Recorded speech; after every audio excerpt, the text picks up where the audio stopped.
So is Chris Godwin back to being the PPR wide receiver one he was during the Tom Brady years in Tampa Bay? This is the Fantasy Sports Bus with another Trend Mirage video. Hit that subscribe button if you haven't done so already.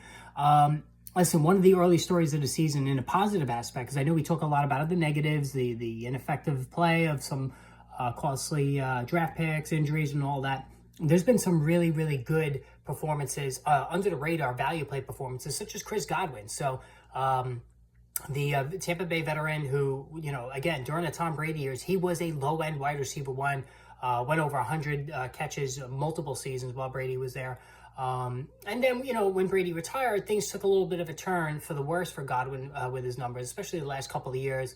No stranger to injury. Godwin has been banged up at times, which adds to the frustration of owning him the last couple of years. But his touchdown numbers plummeted, and he never really was a big touchdown guy to begin with. But the reason why you drafted Godwin at a significant cost in the past, especially when Brady was there, was that he was going to give you 100-plus catches. Well, that hasn't been part of the equation, the last couple of seasons at least. But this year, to say, last year, for instance, 83 catches on 130 targets. He did go over 1,000 yards, 1,024, but just 2 touchdowns, all right? So just, disappointing numbers for sure. But this season, here's the key with Godwin, was that he was going to be moved to the slot. Now, last year, he was operating on the outside.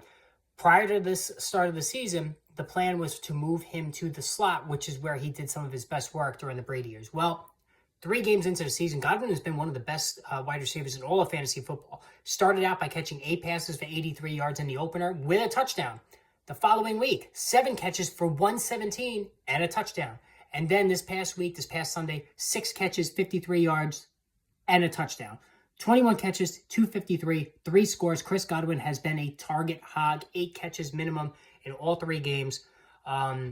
Whereas Mike Evans, typically really last year he was the alpha, but he runs hot and cold. Season opener, 23 fantasy points, and then each of the last 2 games, 7.2 and 3.7. So Godwin clearly has been the number 1 target for Baker Mayfield. Now, this is sort of a revamped Tampa offense, right? New offensive coordinator, Dave Canales is in Carolina. Baker Mayfield had a really good thing going with Mike Evans last year.